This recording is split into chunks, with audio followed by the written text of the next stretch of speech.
Hello,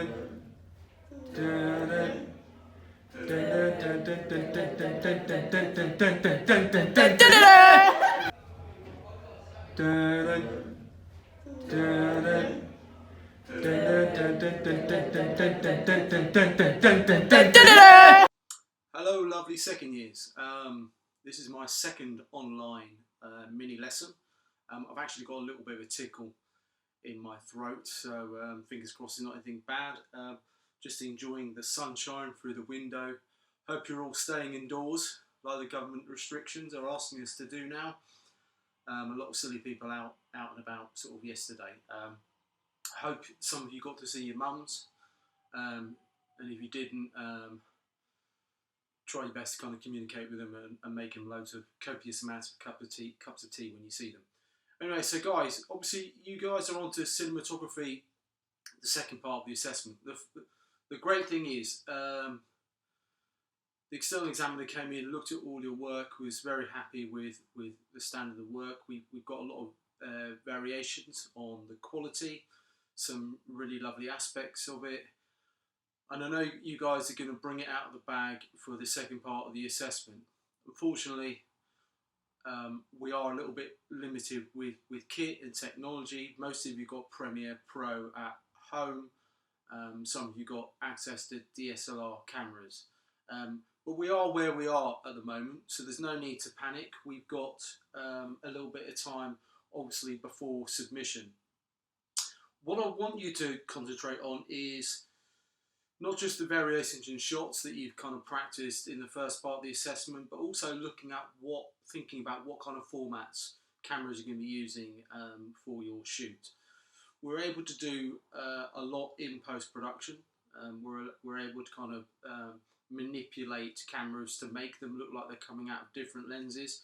So really, whatever you kind of end up filming, I really want you to have a think about what types of shots you can be using, what formatting, what do you want the finished aesthetic of your piece to be. So at the moment we're down to make music videos. Try and stick to that. Try and stick to a plan. I know some of you are going to go and speak to some bands. That's obviously pretty much impossible now. So think really carefully, what can you do outside of that remit? Is there another concept you can change? And don't be afraid about kind of putting that into your production folder that you actually have to sort of change some of your ideas. That could reflect really, really well on us. Okay, so look at me. Look how relaxed I am on my lovely mustard settee sofa bed. Right. So obviously we've covered quite a lot in assessment one. I know it's only 30%, and we've got another 70% to come. But the amount of coverage we've given to it, some of you have demonstrated to quite a high level your technical competencies, your technical abilities, how you've operated with some specialist kit. And I mean, we really did do quite a lot during the first part of your assessment with your test footage. We did the Sony FS7. We did the Super 8, which I think was fantastic. Some of that work that came out was absolutely amazing. There was a huge variation on all the different technical and aesthetic aspects of what a cinematographer would do. We've now got to concentrate on that second part of the assessment and make sure that, if you can see from the final outcome there, that we are identifying your strengths and weaknesses of your project. And like I said, don't be afraid of kind of talking about what this crisis has meant to your kind of project. What have you identified? What changes did you need to make in order to make it a success? So I just wanted to play you a clip on the different kind of formats and different variables of sort of filmmaking. And I came across quite an interesting scene from a BBC programme called Waterloo Road. I'm not sure if any of you watch it. I've not seen a lot of it, not many episodes, but this kind of came up yesterday, and I thought it was quite intriguing to how we might go about kind of setting a scene and the different camera techniques and formats that would be actually in that scene itself. I want to do an example. What I'll do is I'll play you the next clip.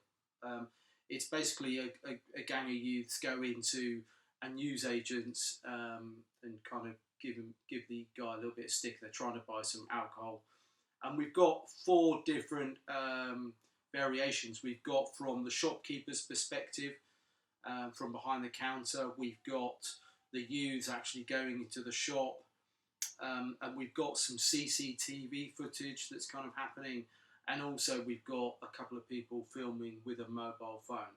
But when they kind of put all those four things together, it makes the scene really interesting. So let's have a look at that now.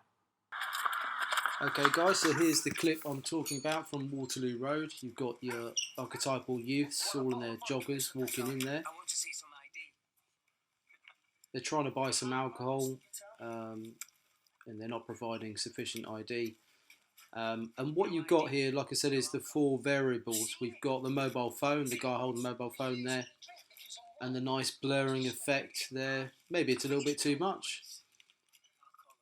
We've got CCTV footage, black and white, slightly on a wide angle fish lens. And then we've got behind the counter from the shopkeeper.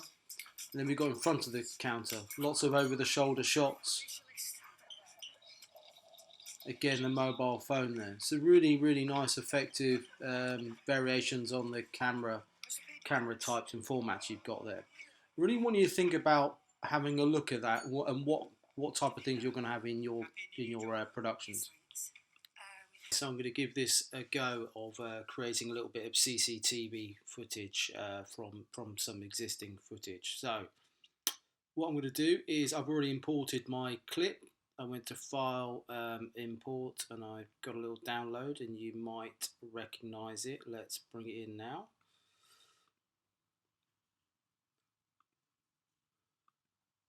And it's when we reenacted our Jaws sound motif, for those of you that remember. So I'm just going to drag it into my timeline there. Let's give that a little play. It's the render, of course. Some of you might remember this. And we finish with Ashley doing some Jaws music. Okay, so there's a few ways you can do this. I'm going to try and do it without any kind of plugins at all. First thing I'm going to do is put in a vignette. Drag it on there. As you can see with the vignette, it just kind of edge feathers the end of it there. Next we're going to put on, let's put on a little bit of black and white. Now we could, if we wanted to, I did this before, I did a little bit of a test run, I kind of almost put too much on there. Let's have a look. What else can we put on here?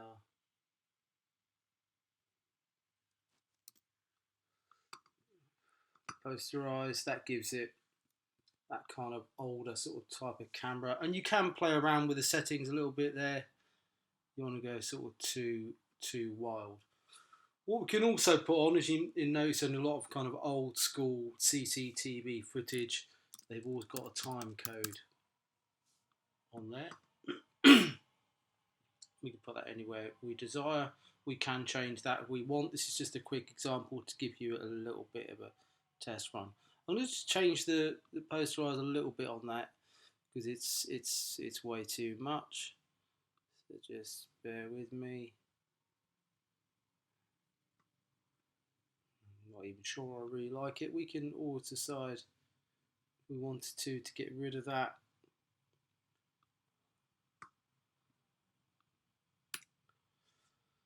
Let's get rid of it for now. And now what I want to put on there is, without using any kind of plugins, there's a really cool thing called Bad TV Warp. We can put that on there.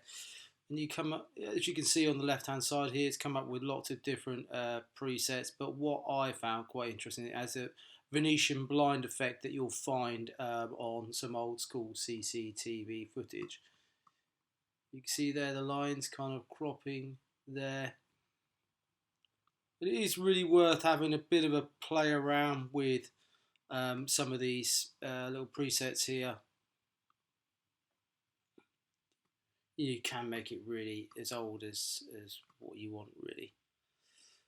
Let's see what else we can put on. And this is just my version. Like I said, there's different ways of creating the effect. As you can see, I've kind of given it a little bit of a fisheye on there, so I'll change that to vertical.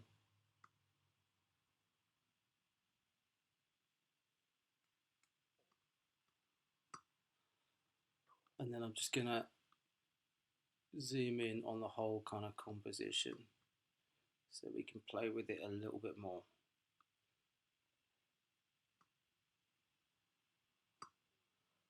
Okay, so let's have a little look at what that looks like in the finished sequence.